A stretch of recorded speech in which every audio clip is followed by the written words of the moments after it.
तो last topic में cover हुआ था कि हमें जावा डाउनलोड कैसे करना है, इंस्टॉल कैसे करना है, देन इंटीग्रेट कैसे करना है। ठीक है,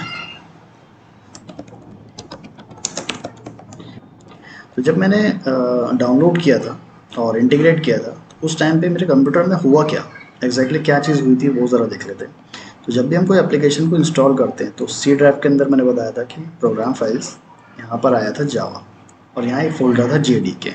ठीक है, तो जब हम इंस्टॉल किए तो सारी रिक्वायर्ड फाइल यहाँ पे ऑलरेडी आ गई, बट ये रिक्वायर्ड फाइल यूजेबल नहीं होती अनलेस एंड अनटिल हम उसे इंटीग्रेट नहीं करते हैं। तो इसीलिए हमारा थर्ड स्टेप था इंटीग्रेट करने का। ठीक है, तो जब हम डाउनलोड करते हैं, इंटीग्रेट करते हैं, तो यहाँ पे होता क्या है, कुछ चीज़ें कंप्यूटर के साथ लिंक हो जाती है। तो लिंक मतलब सबसे पहले जब हमने इंस्टॉल किया तो इसमें आया है एक JDK, जावा डेवलपमेंट किट, है ना, जावा डेवलपमेंट किट आया। तो हम जैसे देखते हैं कोई भी चीज़ की किट होती है, जैसे अगर मुझे पेंटिंग करना है तो पेंटिंग करने की भी किट होती है, कैनवास होगा, कलर होगा और उसमें ब्रश वगैरह होंगे। ऐसे ही जावा के साथ जो भी चीज़ें अगर मुझे फंक्शनली करना है ना, कुछ प्रोग्रामिंग करना हो या फिर उसके जो भी फंक्शन है जावा के, उससे रिलेटेड सारी फाइल्स और सारे किट हमारे पास आ जाती है। तो वही होता है JDK, जावा डेवलपमेंट किट। अगर ये नहीं रहेगा तो हमारा प्रोग्राम चलेगा ही नहीं। करेक्ट, तो JDK तो हमको कहाँ दिखेगा, ये सी ड्राइव के अंदर दिखेगा जो मैंने अभी बताया। ठीक है, तो ये समझो क्या है, एक सॉफ्टवेयर डेवलपमेंट की पूरी किट है, मतलब एक जावा डेवलपमेंट की किट है जहाँ पे जावा से रिलेटेड सारी रिक्वायर्ड फाइल होगी। ठीक है, JDK के अंदर एक चीज़ होती है JRE, जिसे हम बोलते हैं जावा रन टाइम एनवायरनमेंट। ठीक है, और ये ऑलरेडी मैंने बताया था JRE क्या है, it is a platform for Java development. ठीक है, ये जावा के जो प्रोग्राम है उसे रन करना है, चलाना है, उसके लिए हमें एक प्लेटफॉर्म चाहिए जो कि JRE होता है। ओके, JRE के अंदर आपको मिलेगा कंपाइलर। कंपाइलर का काम क्या होता है, convert high level language into machine level language. ठीक है, तो सबसे पहले मुझे मिलेगा JDK के अंदर क्या होने वाला है, JRE के साथ मुझे क्या मिलने वाला है, कंपाइलर। ओके, ठीक है, और साथ में एक चीज़ और होती है जिसे हम बोलते हैं JVM, जावा वर्चुअल मशीन। ठीक है, तो JDK है, JDK के अंदर मेरे पास क्या क्या चीज़ें है, JRE के अंदर क्या है, कंपाइलर एंड JVM। तो कंपाइलर का काम क्या है वो तो समझ में आ गया। JVM का काम क्या है, इसका मेनली काम होता है प्रोग्राम को चलाना। जैसे अब गाड़ी है, गाड़ी को चलाने का काम कौन करेगा, ड्राइवर। वैसे ही प्रोग्राम को चलाने का काम कौन करेगा, JVM। ठीक है, जावा वर्चुअल मशीन।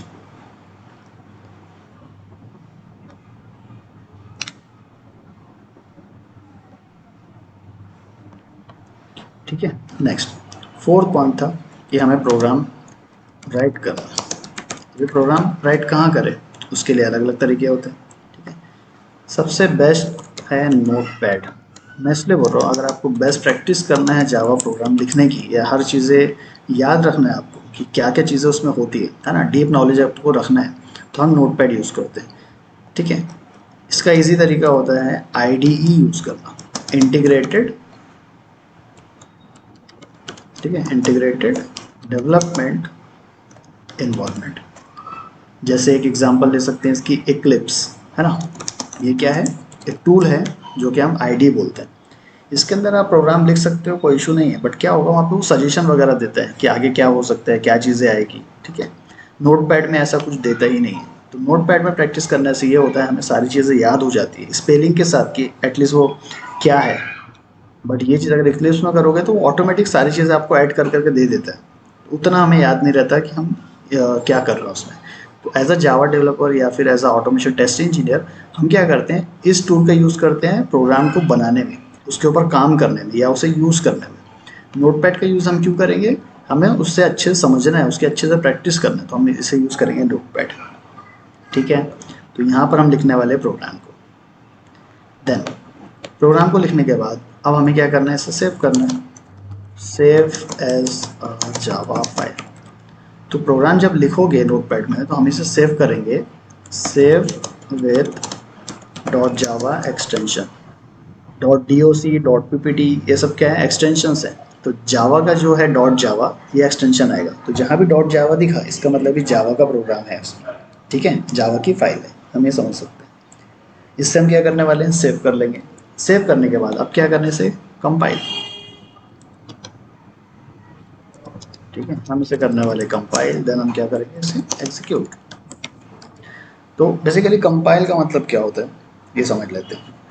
कंपाइल का मतलब होता है चीज़ें चेक करना और कन्वर्ट करना, दो चीज़ें, चीज़ें चेक करना और कन्वर्ट करना। कंपाइल में देखोगे आप, इसका काम है कंपाइलर का। कंपाइल कौन करेगा, कंपाइलर, ठीक है। ये क्या करेगा, सबसे पहले ये करेगा चेक, ये आपका प्रोग्राम चेक करने वाला है। क्या चेक करेगा, कुछ स्पेलिंग मिस्टेक तो नहीं है, ये चेक करेगा कुछ सिंटेक्स मिस्टेक तो नहीं है ना। स्पेलिंग मिस्टेक, सिंटेक्स मिस्टेक इसलिए बोला जाता है क्योंकि जावा प्रोग्राम जो है वो है केस सेंसिटिव। अगर आप कुछ स्पेलिंग मिस्टेक करते हो, केस अगर उसमें चेंज कर देते हो तो प्रोग्राम एरर देना चालू कर देगा। सिंटेक्स मतलब अगर मैंने बोला है, जैसे अगर हमारा सिंटेक्स, रोड पे चलने का सिंटेक्स क्या है, रूल क्या है, लेफ्ट साइड से हम चलते हैं, राइट से आप चलो, फाइन हो जाएगा आपके पास, ठीक है। तो ये सिंटेक्स है। प्रोग्राम में अगर बोला गया है कि ऐसे ही इस चीज़ को यूज़ करना है, आपको वैसे ही यूज़ करना पड़ेगा। आप उसे चेंज कर रहे हो, अपने मन से चेंज कर रहे हो, अपने मन से यूज़ कर रहे हो, तो वो नहीं चलेगा। तो कंपाइलर का काम क्या होता है, आपका प्रोग्राम चेक करना, सारी चीज़ें ठीक है या नहीं। अगर सारी चीज़ें ठीक नहीं है तो क्या दे देगा, एरर दे देगा, ठीक है। तो कंपाइलर चेक करने के बाद क्या देता है, एरर।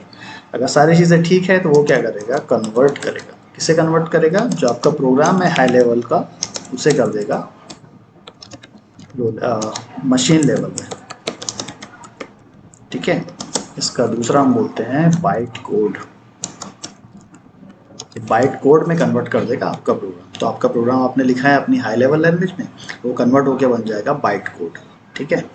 जब बाइट कोड में कन्वर्जन करता है तो it generates dot class file, ठीक है। हमने क्या किया, डॉट जावा फाइल बनाया था। डॉट जावा फाइल को कंपाइलर क्या करता है, पहले तो चेक करेगा उसमें सारी चीज़ें ठीक है कि नहीं, देन वो क्या करेगा, कन्वर्ट कर देगा जो हमारा प्रोग्राम है उसे किस में करेगा, मशीन लेवल या फिर बाइट कोड में कर देगा। कन्वर्जन होने के बाद ये एक डॉट क्लास फाइल बनाएगा, ठीक है, एक दूसरी फाइल हमें बना के दे देगा जिसका एक्सटेंशन क्या होगा, डॉट क्लास। अगर उसे आप ओपन करोगे तो उसमें आपको दिखेगा कि जो हमने प्रोग्राम लिखा था वो कन्वर्ट होकर किस में आ गया, बाइट कोड में आ गया, ठीक है, या फिर मशीन लेवल लैंग्वेज में आ गया। और ये जो लैंग्वेज है मशीन लेवल या बाइट कोड, ये हमारे अंडरस्टैंडिंग के लिए नहीं होती है, कंप्यूटर के लिए, वो समझते बैठेगा, ठीक है। ये हमें नहीं समझना उसमें क्या चीज़ है, ठीक है। तो यहाँ पे कंपाइल का मतलब दो चीज़ हुई, चेक करना अपना प्रोग्राम सही है या नहीं। अगर सही है तो कन्वर्ट करेगा high level to byte code या मशीन लेवल, और एक फाइल जनरेट कर देगा, डॉट क्लास फाइल रहेगी, ठीक है। अगर यहाँ पे स्पेलिंग मिस्टेक या सिंटेक्स मिस्टेक है तो ये क्या दे देगा, फिर एरर, ठीक है। कंपाइल होने के बाद डॉट क्लास फाइल बन गई। अब यहाँ पर आएगा JVM, ठीक है। तो एग्जीक्यूट करने का काम करता है JVM। ये क्या करेगा, ये लेगा डॉट क्लास फाइल, ठीक है, it takes dot class file and execute byte code, ठीक है। जो डॉट क्लास फाइल है उसमें बेसिकली है क्या, बाइट कोड है। उस बाइट कोड को क्या करने वाला है, JVM एग्जीक्यूट करेगा और जो आउटपुट आना चाहिए वो आउटपुट हमें दे देगा। तो जो लास्ट टॉपिक हमारा था आउटपुट, ठीक है। तो सबसे पहले कंपाइलर का काम है, वो कंपाइल करेगा, डॉट क्लास फाइल बनेगा, JVM क्या करेगा, डॉट क्लास फाइल लेगा, उसे एग्जीक्यूट करेगा और क्या देगा, हमें आउटपुट दे देगा, ठीक है। तो प्रैक्टिकली ये सब चीज़ें कैसे होती है वो देखते हैं। तो प्रोग्राम हमारा लिखना है अभी, है ना। सबसे पहला काम क्या है, प्रोग्राम को लिखो। तो प्रोग्राम लिखने के लिए हम क्या यूज़ करने वाले हैं, नोटपैड। तो बेस्ट तरीका है, आप क्या करो, एक फोल्डर बना लो। कहाँ फोल्डर बनाओगे, कहीं पे भी एक फोल्डर ऐसे बना के रख लो, वहाँ पे नोटपैड ओपन करो। तो जो टेक्स्ट डॉक्यूमेंट है ये नोटपैड ही है हमारा, इसे ओपन कर लेते हैं, ठीक है। अब प्रोग्राम हमें लिखना स्टार्ट करना है। तो जब प्रोग्राम लिखोगे तो प्रोग्राम का सिंटेक्स क्या है, मैं सिर्फ एक स्ट्रक्चर बता रहा हूँ अभी, क्या है वो चीज़ें अभी नहीं समझना, ठीक है। अभी सिर्फ लिख के रख लो, समझो रट्टा मारते हैं ना, वैसे ही कर लो, ठीक है। सबसे पहले मैंने लिखा क्लास, क्लास के बाद में मैंने लिखा ये, इसे हम बोलते हैं क्लास का नेम। अब ये नाम कुछ भी हो सकता है, आप अपना नाम ABC भी लिख सकते हो या अपना डॉक्यूमेंट कुछ भी लिख सकते हो, जो भी लिखना है वो लिखो, ठीक है। यहाँ पे लगाओगे brace open then brace close, ये कर लिया। इसके अंदर में जो स्पेस है यहाँ पे टैब दोगे और यहाँ लिखोगे पब्लिक स्टैटिक वॉइड मेन, यहाँ लगाओगे पैरेंथेसिस, पैरेंथेसिस में लिखोगे स्ट्रिंग, यहाँ लगाओगे ब्रैकेट, स्पेस देके यहाँ पे लिखोगे ARGS, या फिर इसे लिख सकते हो ABC, या ऐसे लिख सकते हो XYZ। ठीक है, अभी यहाँ पे मैंने दो जगह ऐसी बताया कि जहाँ कुछ भी लिख सकते हो। ठीक है, एक डेमो की जगह कुछ भी लिख सकते हो, एक यहाँ पे कुछ भी लिख सकते हो ARGS। इसी के नीचे में फिर से ब्रेस ओपन, ठीक है, देन ब्रेस क्लोज। यहाँ पे देखना इसका ब्रेस ओपन हुआ है तो उसी के जस्ट नीचे ब्रेस क्लोज होना चाहिए। इसका ब्रेस ओपन, इसका ब्रेस क्लोज। ठीक है, इसके अंदर में भी टैब देके यहाँ पे लिखेंगे आप system.out.println। ठीक है, अब इसकी पैरेंथेसिस लगाया, इसके अंदर में लगा दो आप डबल कोट, यहाँ पे लिख दो जो आपकी मर्जी है वो लिख दो हेलो क्लास, और लास्ट में लगा दो सेमीकोलन। ठीक है, तो अब ये बेसिक स्ट्रक्चर है जावा का, इसको हम समझेंगे डिटेल में कैसे होता है, बट अभी सिर्फ स्ट्रक्चर याद रखो कौन सी चीज़ कहाँ पे और कैसी रहती है। ठीक है, तो ये एक मेरा प्रोग्राम बन गया। प्रोग्राम को हम सेव कैसे करते हैं, फाइल में जाओ, सेव एज, यहाँ पे हम क्या लिखने वाले हैं, डेमो, एक मिनट हम इसका नाम चेंज कर देता हूँ, डेमो 1 2 3। इसको सेव करना है, फाइल, सेव एज। इसको सेव कैसे करोगे, डेमो 1 2 3। यहाँ पे जो नाम देना वो दे सकते हो, बट मैं डेमो 1 2 3 ही दे रहा हूँ, उसका रीज़न बताता हूँ क्या है। इसको नाम दोगे फिर एक्सटेंशन में .java, कर दिया मैंने सेव। तो यहाँ पे जो फाइल मेरी बन के आई है डेमो 1 2 3, ये अभी जावा फाइल है, टेक्स्ट डॉक्यूमेंट नहीं है, अभी जावा फाइल है। अब इसे आपको क्या करना है, एग्जीक्यूट। तो एग्जीक्यूट करने के लिए सॉरी, सबसे पहले क्या करना है, कंपाइल। तो कंपाइल करने के लिए जहाँ पे हमारा प्रोग्राम होता है उसी के एड्रेस बार पे क्लिक करो, यहाँ पे टाइप करो CMD। ठीक है, ये CMD ओपन हो गया।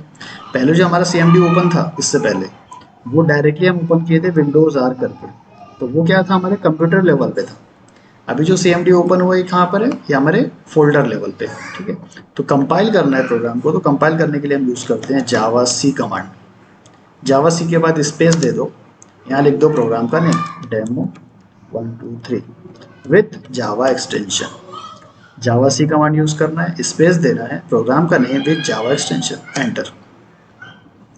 यहाँ पे कुछ एरर वगैरह नहीं दिया, इसका मतलब मेरा जो प्रोग्राम कंपाइल हुआ है वो प्रॉपरली कंपाइल हो गया, उसमें कोई एरर नहीं था।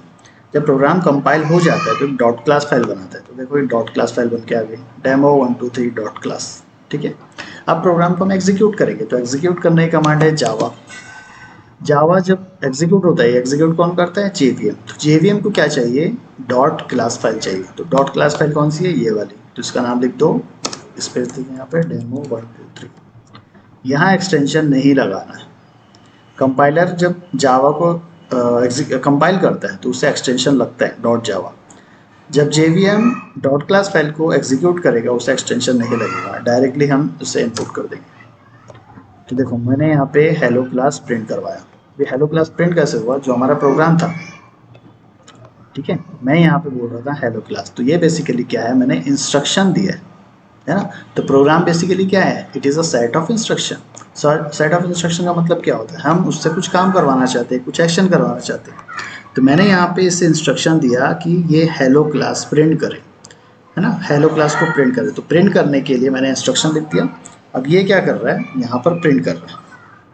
ठीक, अब प्रिंट कर रहा है तो सिर्फ ये एक लाइन यूज़ हुई है, इसको डिटेल में हम बाद में देखेंगे, बट एक प्रोग्राम का स्ट्रक्चर पूरा इतना बड़ा, करेक्ट। तो इतना बड़ा प्रोग्राम रहेगा, लेकिन यहाँ पे सिर्फ एग्जीक्यूशन जो आउटपुट में आ रहा है वो सिर्फ इस लाइन से हो रहा है। समझ गया ये चीज़, ठीक है। तो कंपाइल करने के लिए जावा C कमांड, एग्जीक्यूट करने के लिए जावा। ठीक है, कंपाइल जब करते तो डॉट जावा एक्सटेंशन लगता है, एग्जीक्यूट करते तो डॉट क्लास एक्सटेंशन नहीं लगता। ठीक है, क्लियर इतना, ओके। तो थोड़ा सा प्रोग्राम को समझ लेते हैं कि ये स्ट्रक्चर में है क्या बेसिकली। ठीक है, तो जावा का जो प्रोग्राम है वो हमेशा स्टार्ट होगा क्लास से। ठीक है, ये फिक्स्ड है, यहाँ पे आप केस चेंज नहीं कर सकते, मतलब मैंने स्मॉल से लिखा है, कैपिटल नहीं कर सकते। ठीक है, तो एज इट इज़ क्लास ही रहेगा। क्लास के बाद ये जो लिखा हुआ है इसे हम बोलते हैं क्लास का नेम। ठीक है, तो क्लास नेम आप जो मर्जी लिख सकते हो, आपका चॉइस से कुछ भी लिख सकते हो यहाँ पे, बट एक चीज़ याद रखना, ये हमेशा कैपिटल अल्फ़ाबेट से स्टार्ट होगा या फिर डॉलर से स्टार्ट होगा या तो फिर सेमी अंडरस्कोर से स्टार्ट होगा। ठीक है, थोड़ा सा जूम कर लेता हूँ। यहाँ पे क्या होगा, कैपिटल अल्फ़ाबेट या फिर डॉलर या फिर अंडरस्कोर, ये तीन कंडीशन है। इसके बाद आप जो लिखना है यहाँ पे लिख सकते हो। ठीक है, बट ये तीन के अलावा अगर आपने ऐसे स्मॉल भी कर दिया तो प्रोग्राम इशू देगा। ठीक है, एरर देना चालू हो जाएगा बाद में। ठीक है, तो ये नहीं करना। ये जावा का स्टैंडर्ड है। बेसिकली एरर तो नहीं देता, वो वार्निंग देता है, लेकिन जावा का जो स्टैंडर्ड है वो क्या बोलता है, ये तीन चीज़ें तो एटलीस्ट होना चाहिए यहाँ पे, है ना। नेक्स्ट, ये क्लास है। क्लास के बाद हम देख रहे हैं कि यहाँ पे ब्रेस ओपन, यहाँ पे ब्रेस क्लोज हो।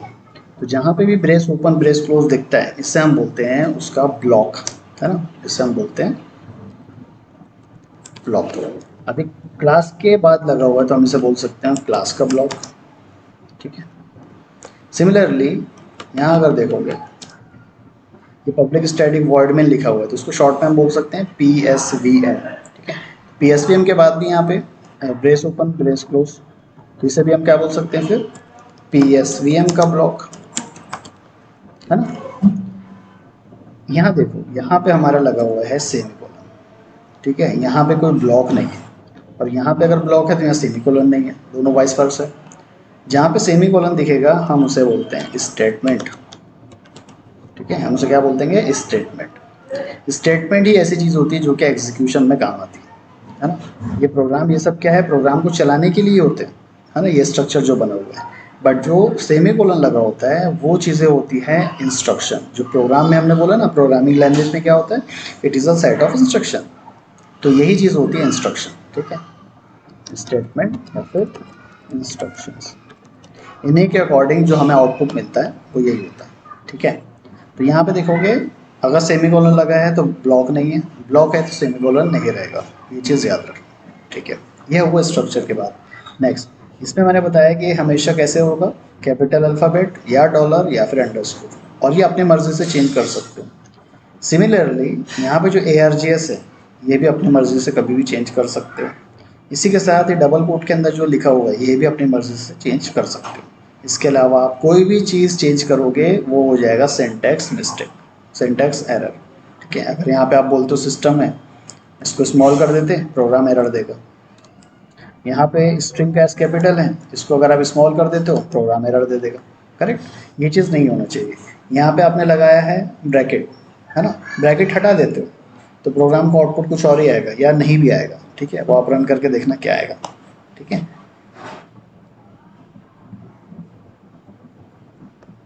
तो ये कुछ होता है प्रोग्राम का एक स्ट्रक्चर। नेक्स्ट, अभी मैंने यहाँ पे आउटपुट के लिए लिया है ये चीज़, इससे जितनी बार आप लिखोगे उतनी बार आपको आउटपुट मिलता जाएगा। मैंने 3 बार यहाँ लिख दिया, और फिर इसको देखो मैंने यहाँ क्या किया, एडिट किया। एडिट किया मतलब प्रोग्राम को अपडेट कर दिया। तो जब जब आप प्रोग्राम को अपडेट करते हो तो उसको सेव करोगे Ctrl+S प्रेस करके। सेव करने के बाद अगेन आपको क्या करना पड़ेगा, कंपाइल। तो कंपाइल के लिए वही कमांड है JavaC। एग्जीक्यूट करने के लिए कमांड है जावा। आ गया, तो जितनी बार SOP यूज़ करोगे, है ना, system.out.println मतलब SOP, जितनी बार SOP यूज़ करोगे उतनी बार आपको आउटपुट मिलते रहेगा। ठीक है, तो जावा में कुछ होते हैं कमेंट्स, ये दिख रहा है यहाँ पे, क्लास ब्लॉक, PSVM ब्लॉक और स्टेटमेंट। ये आउटपुट में तो आए नहीं, इनका क्या हुआ प्रोग्राम में, इनका कुछ नहीं होगा। ये जो डबल स्लैश मैंने लगाया है, डबल फॉरवर्ड स्लैश, इसको बोलते हैं हम कमेंट या फिर सिंगल लाइन कमेंट। जिस लाइन पे आप डबल लगा देते हो वैसे डबल स्लैश, वो लाइन बन गई कमेंट, ये एग्जीक्यूट नहीं होती। ट्राई करते हैं, JavaC जावा, अब 3 आउटपुट की जगह 2 आउटपुट आया, तो वो क्या हो गया, कमेंट। तो जो कमेंट हो जाती चीज़ें वो आउटपुट एग्जीक्यूट नहीं होती। ठीक है, आउटपुट में नहीं आती। ठीक, एक चीज़ और आप यहाँ देखो, मैं यहाँ पे कमांड को लिख नहीं रहा हूँ, इसी में यहाँ पे up and down arrow use कर रहा हूँ, मुझे वो previous and next command automatic मिल जा रही है। मतलब जो प्रीवियसली मैंने कमांड एंटर किया था ना वो ऑटोमेटिक यहाँ पे आ जाएगी। ठीक है, तो ये शॉर्टकट है यूज़ करने का। तो इस टाइप से आप कमेंट यूज़ कर सकते हो। ये है single line comment, but multiple line अगर कमेंट करना है मुझे तो क्या करना पड़ेगा। ठीक है,